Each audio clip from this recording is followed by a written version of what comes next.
Halo, Assalamualaikum warahmatullahi wabarakatuh. Selamat malam teman-teman semuanya.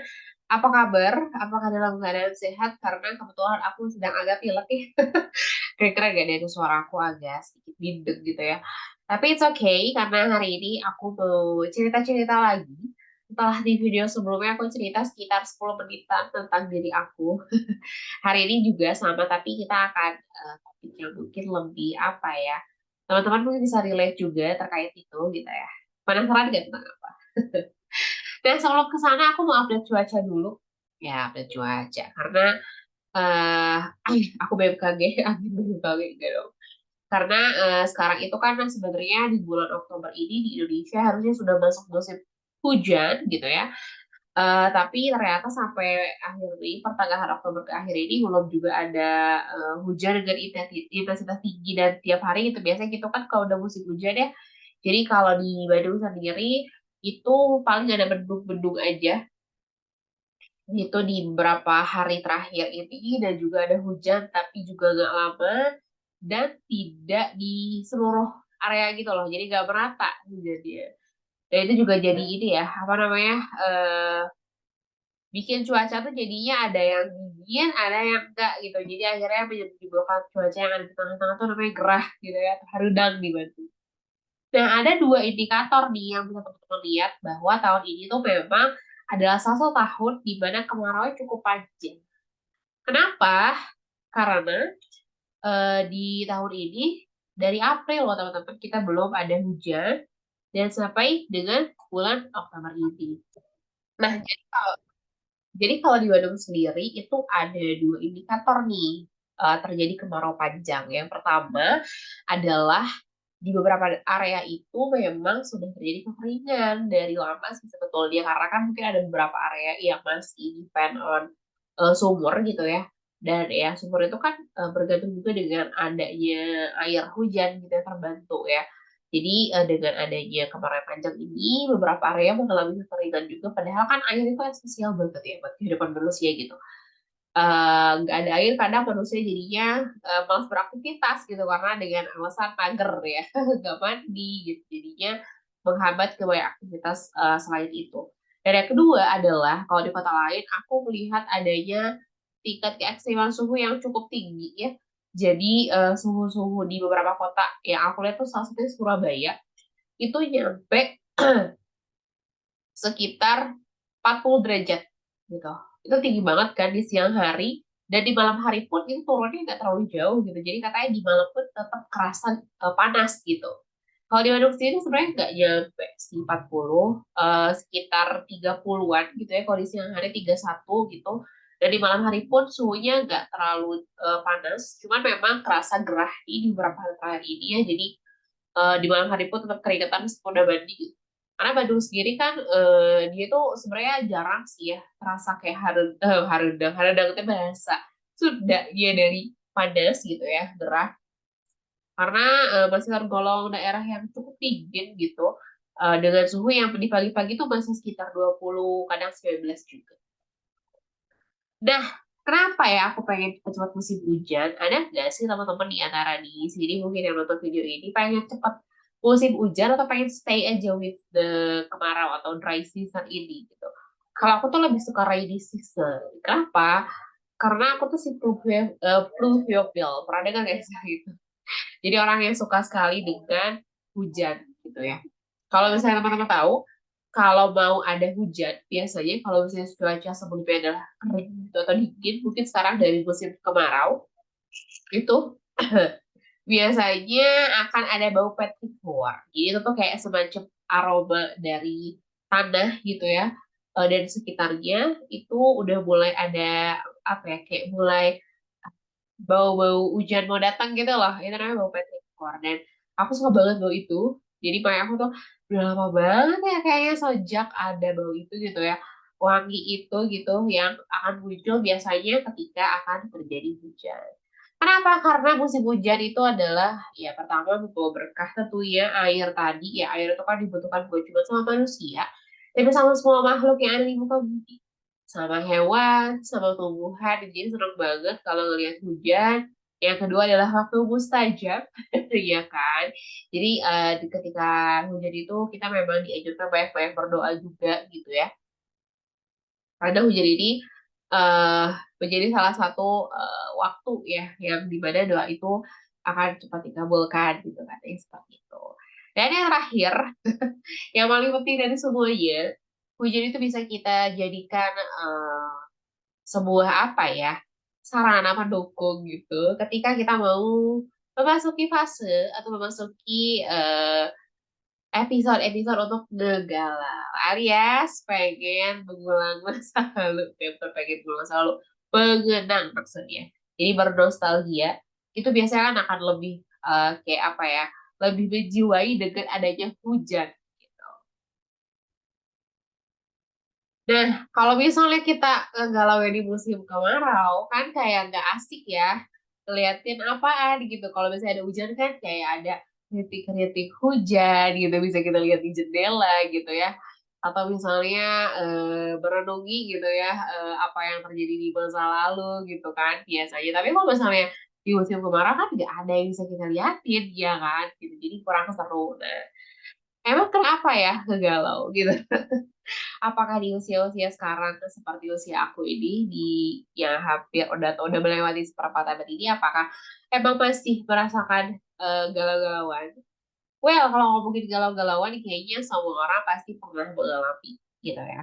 Apapun alasan di balik itu, apakah misalnya habis patah hati, habis kecewa, atau misalnya lagi mikirin sesuatu, aku pengen mungkin sharing tentang apa ya? Pas judulnya juga bingung nih, apa nih kira-kira judulnya yang cocok untuk obrolan kali ini? Itu adalah tentang tiga hal besar. Besar sekali nih kayaknya. Dari patah hati yang paling hebat yang pernah aku alami. Wede. Ada siapa tuh? Aku nggak akan cerita soal si kronologi patah hatinya karena itu udah lama sekali. Tapi patah hati aku akan ceritakan dan akan aku bagikan apa ya, eh, hikmah ya gitu. Itu adalah patah hati terkait cinta sebetulnya. Tapi semoga hikmahnya beyond it gitu ya. Jadi jangan cuma terkait dengan itu, tapi aku bisa mengambil pelajaran hidup. Nah, patah hati ini sebenarnya memang terjadi waktu masih SMA. Jadi kalau waktu pas kejadiannya, aku nggak bisa ngambil hikmah apa-apa. Kayak saat itu yang aku rasakan adalah patah gitu. Eh, apa kecewa gitu ya. Hampa, kosong, hilang gitu. Dan saat itu mungkin ya masih umur 17 tahun. Jadi apa sih yang dimengerti ya dari kehilangan tersebut gitu. Singkat cerita aja. Jadi kenapa aku merasa patah? Karena saat itu aku tuh merasa sudah menemukan orang gitu yang mungkin bahasanya jamak tanam sefrekuensi or whatever you name it gitu. Dan aku merasa bahwa orang ini itu klop, klik gitu ya. Dan juga baik gitu ya. Tiba-tiba harus pergi dengan apa ya, situasi yang tidak pernah aku bayangkan cara perginya kan kayak gitu gitu tanpa ada eh, kalimat perpisahan yang proper gitu saat itu dan sebagainya. Tapi dari situ bertahun-tahun kemudian sih sebetulnya memang hikmah itu kan dia adalah apa ya, puncak dari suatu kejadian yang terjadi dalam hidup kita ya. Jadi hikmah itu memang sesuatu yang harus dicari. Segala kejadian baik itu baik atau buruk sebenarnya hikmahnya itu selalu beriringan bareng sama kejadian itu. Tapi kapan akan appears di hadapan kita gitu sih, hikmah itu tergantung kita gitu, mau menggali atau enggak gitu. Nah, aku waktu itu ketika mengalami patah hati itu menggali hikmahnya cukup lama, alias kelamaan gitu. eh Sehingga aku tuh baru sadar di usia-usia mendekati 24-25 ini gitu. Bahwa yang pertama, jeng jeng jeng. Yang pertama itu adalah eh, jadi gimana ya sebutannya? Dalam sebuah hubungan, kita ngomongin konteksnya kan ini patah hati cinta ya. Effort is better gitu. Jadi mau itu dari pihak perempuan ataupun laki-laki, usaha itu penting sekali. Bahwa terlepas dari misalnya yang awalnya kejar cowoknya atau perempuan atau ceweknya gitu, usaha tuh benar-benar sangat menggambarkan kesungguhan seseorang gitu. Jadi, kalau misalnya saat ini kita ada di sebuah hubungan yang kita rasa nggak ada effortnya gitu. Misalnya orang yang di sana, di seberang sana misalnya tidak bereffort, atau kita pun sama terhadap orang itu. Jadi itu harus dipertanyakan lagi. Gitu. Karena dalam hubungan tuh gak bisa sih kalau cuma salah satu yang effort, apalagi salah satu effortnya sangat besar dan yang satu tidak menyeimbang gitu. Misalnya yang satu benar-benar menunjukkan banget nih showing off gitu apapun diberikan, yang satu hanya merespon, menerima maksudnya tanpa memberikan feedback. Nah itu sebenarnya nggak works juga. Jadi kalau ada yang kayak bilang harus cowoknya yang lebih suka, lebih usaha, I don't think so gitu. Kalau misalnya untuk kedepannya itu malah akan memberatkan di dua pihak gitu. Jadi dari awal harus sama-sama effort. Jadi kalau misalnya ngerasa membingung ya ada di suatu hubungan gitu, itu harus dipertanyakan lagi sih. Gitu. Karena kalau dari quotes ya, kalau aku boleh mengutip gitu, if someone likes you, you will know. But if he does not, you will. Jadi kalau misalnya kita bingung dalam suatu hubungan atau misalnya belum dalam hubungan di kayak, ini orang suka gak sih? Ini orang mau gak sih? Ini orang effort gak sih? Kayaknya enggak sih. Ya selama tidak ada movement atau effort yang jelas gitu menurutku, um, itu masih bisa banget untuk tidak dipertahankan atau dilepaskan daripada mengundang patah hati yang seharusnya nggak pernah ada. Karena kan kita tuh patah hati itu karena memang benar ekspektasi kan, harapan gitu kepada seseorang. Gitu ya. Jadi kalau misalnya cuma salah satu aja atau ya intinya nggak setara apa ya nggak setara gitu. eh I don't think it's a real relationship or sesuatu yang harus seperti itu. Gitu. Karena aku udah melihat orang yang benar-benar usaha gitu bareng-bareng gitu ya. Maksudnya dari cewek yang effort, cowok yang effort, seperti apa dan yang tidak.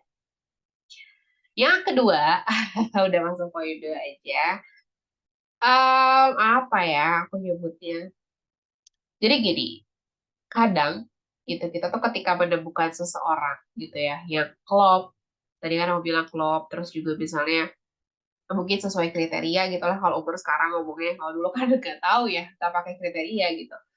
Pokoknya dia klop aja, itu mungkin di awal baik gitu ya, cocok gitu, bisa ngobrol, nyambung semuanya. Tapi mungkin ya di tengah-tengah kita bisa aja sih menemukan adanya ketidakcocokan. Dan kadang ketidakcocokan itu sebenarnya udah terdeteksi sebetulnya, cuman kadang ya itulah manusia ya, ketika udah berusaha sama kita biasanya akan ada penyumbatan logika apa ya maksudnya. Kadang logikanya nggak jalan gitu, mandek gitu. Jadi kadang ya kayak gitu jadi blur, kabur gitu. Karena kita udah depend sama orang ini. Nah, eh kadang iya, sesuatu tuh udah kelihatan gak cocok, tapi kita paksain atau mungkin kita masih memang mau berusaha gitu ya. Tapi yang aku rasain ketika memang udah gak cocoknya itu masalah yang prinsipal gitu ya, dan itu tuh udah diobrolin dan gak bisa, menurutku eh untuk bertahan dengan keadaan kayak gitu tuh akan sangat-sangat berat gitu. Jadi kalau misalnya ya entah itu apapun itu ya ketidakcocokan yang tiba-tiba terjadi atau terdeteksi di tengah-tengah gitu dalam hubungan ini, mungkin bukan hubungan menikah ya aku case-nya, karena waktu itu patah hati masih zaman SMA. Saat itu pilihannya ya kalau misalnya mau bertahan itu tuh kayak kita tuh apa ya, kalau kalau misalnya mungkin teman-teman pernah lihat quotes ya, orang yang narik tali tambang gitu, dia terlalu kuat pegang sendiri gitu, itu akan menimbulkan apa ya, kayak eh, luka gitu di tangannya karena dia terlalu eh, mengholding itu terlalu kuat tanpa ada bantuan dari pihak yang lainnya atau si partner gitu. Sedangkan eh kalau dia melepaskan itu akan jauh lebih mudah. Nah, jadi kadang kita tuh sebenarnya dengan melepaskan tuh akan lebih baik sebenarnya gitu dibandingkan kita berusaha untuk ada di situ terus mempertahankan sesuatu yang sebenarnya udah nggak akan ada ujungnya. Atau kita tahu bahwa kalau misalnya kita mempertahankan itu sebenarnya juga nggak akan menghasilkan apa-apa. Nah itu kadang memang ketika di posisi hubungan yang memang mungkin sudah cukup jauh tuh sulit gitu. Kadang kayak pertimbangannya banyak gitu untuk melepaskan. Karena bertahan atau melepaskan sama-sama berat. Gitu. Bertahan terus berat, apalagi gak ada apa ya feedback atau effort balik dari yang satunya gitu ya. Melepaskan pun berat karena kayak kita harus melepaskan sesuatu yang mungkin bikin kita bahagia, yang bikin kita merasa utuh, komplit gitu ya, yang tadi klop sama kita. Dua-duanya ada resikonya gitu. Kalau aku saat itu memang pernah ada di yang kesulitan melepaskan juga gitu, tapi pas udah melepaskan tuh benar-benar lega, selega itu gitu. Dan saat itu hikmah yang aku apa ya percaya dari situ adalah if something has distance for you, never in billion years will it be for somebody else. Jadi apa ya? Itu sebuah pepatah Arab yang mengatakan bahwa kalau punya kamu pasti balik lagi. Jadi saat itu aku cuma percaya, aku lepasin gitu karena aku merasa memang tidak bisa untuk bertahan lagi gitu ya. Lebih aku lepaskan, tapi kayak iya sih. Kalau aku lepasin dan itu pilih aku, pasti balik lagi. Akan ada jalan dia gitu. Tapi kalau memang tidak, tidak akan. Jadi aku waktu itu, ya hikmah itu memang baru muncul, tapi kayak iya juga sih. Mungkin kita tidak perlu kayak over, apa ya, menjaga sesuatu atau mungkin sesuatu yang memang, apalagi kita udah tahu itu gak cocok, mending lepasin. Melepas itu memang sulit, tapi bertahan di sesuatu yang sudah tidak lagi bisa dipertahankan sebetulnya itu juga jauh. Wow, bayangin anak 17 tahun kayaknya nggak mungkin sih dapat poin apa ya, sedip itu sih menurut aku. Makanya kayaknya memang itu memang bakal turn out di tahun-tahun setelah itu terjadi. Dan yang ketiga, alias yang terakhir, eh jadi gini, katanya kalau kita kehilangan sesuatu, tapi kita tidak kehilangan diri kita sendiri, artinya kita tidak kehilangan apa-apa sebenarnya. Tapi artinya kita menang. Jadi eh, waktu itu mungkin aku ada kehilangan orang ya, kehilangan seseorang yang aku ngerasa, wah, klop banget nih, cocok banget nih sama dia gitu. Tapi sebenarnya dari orang itu pergi, aku tuh jadi lebih kenal sama diri aku sendiri. Gitu. Jadi aku tuh tahu, oh, aku tuh orangnya kayak A gitu. Aku ternyata orangnya B, orangnya C gitu.